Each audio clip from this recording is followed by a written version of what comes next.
শীতকালের ছাদ বাগানকে রং বেরঙের ফুল দিয়ে সাজিয়ে তোলার জন্য আমি কয়েকটি এই ছোট্ট ছোট্ট শীতকালীন চারাগাছ, যেগুলি শীতকালে ফুল দেয়, সেই রকম চারাগাছগুলি রোপণ করেছি। থামপটে এই চারাগাছগুলি আমি কিনে এনেছিলাম, কয়েকদিনের মধ্যে এইগুলি বড় হয়ে উঠেছে। 4টি ইনকা গাঁদা, 3টি বোরো ক্যালেন্ডুলা, 2টি বারোমাসি গাঁদা, 3টি রক্তগাঁদা আর 2টি পিটুনিয়া এই গাছগুলি রোপণ করেছি। পিটুনিয়া গাছ দুটির গ্রোথ চোখে পড়ার মতো হয়েছে।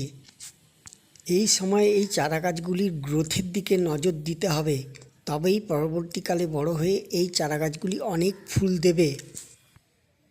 আর এই রক্তগাঁদাটি আমি রাস্তার থেকে ছোট্ট চারা অবস্থায় তুলে এনে লাগিয়েছিলাম, সেই গাছটি আজ এত বড় হয়েছে।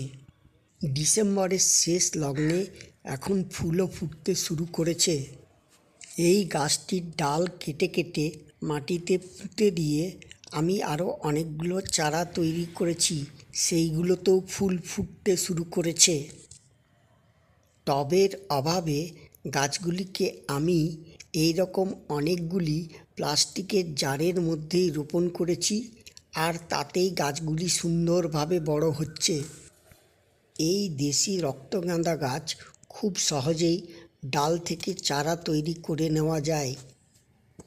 এই দিকের কয়েকটি জারে আরও কতকগুলি ডাল কেটে আমি এই চারা তৈরি করেছি।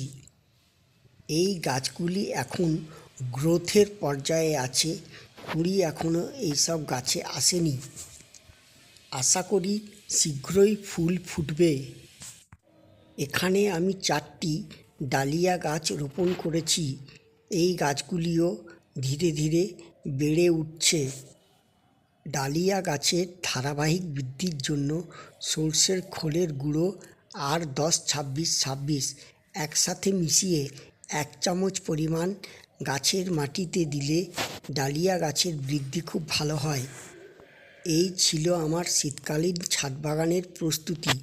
ভিডিওর সাথে থাকার জন্য ধন্যবাদ। ভালো লাগলে একটা লাইক দিয়ে উৎসাহিত করবেন।